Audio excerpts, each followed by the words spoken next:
Inscrite à l'ordre du jour de la 5e session ordinaire du Conseil départemental et municipal de Pointe-Noire, une visite guidée des différents chantiers municipaux a permis à la délégation des élus locaux, conduite par la présidente du bureau exécutif de cette assemblée locale, Evelyne Tichel, de faire l'état des lieux et d'apprécier le niveau d'exécution des travaux achevés et en cours de réalisation, à savoir le rond-point Raphaël Antonetti sur le boulevard Charles de Gaulle, le tronçon de l'avenue Dr Limba, l'avenue Tikaya Outamsi, le tronçon avenue Louis Portela, l'avenue de l'Indépendance au quartier Mpaka, pour enfin chuter sur l'avenue Maluango, partant de l'entrée quartier Culotte jusqu'au carrefour de Vanvan, dont le niveau d'exécution des travaux est évalué à 70%. La première appréciation, c'est que le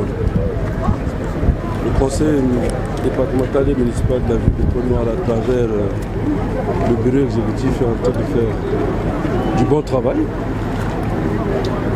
Et ce qui nous a encore reconforté dans ce que nous avons vu, c'est les travaux de l'avenue Maluango, qui vont certainement marquer le mandat du bureau exécutif à Thiers.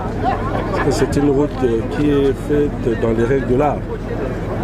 Nous souhaitons simplement que, après ce terrassement, que les services de la mairie puissent faire le travail de manière convenable pour mettre finalement le goudron avant que la pluie arrive. Mais c'est un très bon travail. Il nous reste que les travaux de la route Maluango pour que nous puissions mettre le goudron. Mais vous conviendrez avec nous également que la ville a trop de problèmes. S'agissant des voiries, nous avons trop de problèmes au niveau des voiries. Et si vous ne faites pas la visite avec nous, vous allez certainement vous dire que nous ne travaillons pas. Mais il y a trop de problèmes. Mais comme disent les Chinois, la plus longue marche commence par le premier pas. Et nous avons commencé et nous avons encore du temps pour travailler.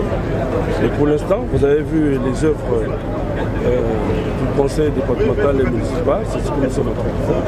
Mais il y a trop de travail, mais nous avons commencé.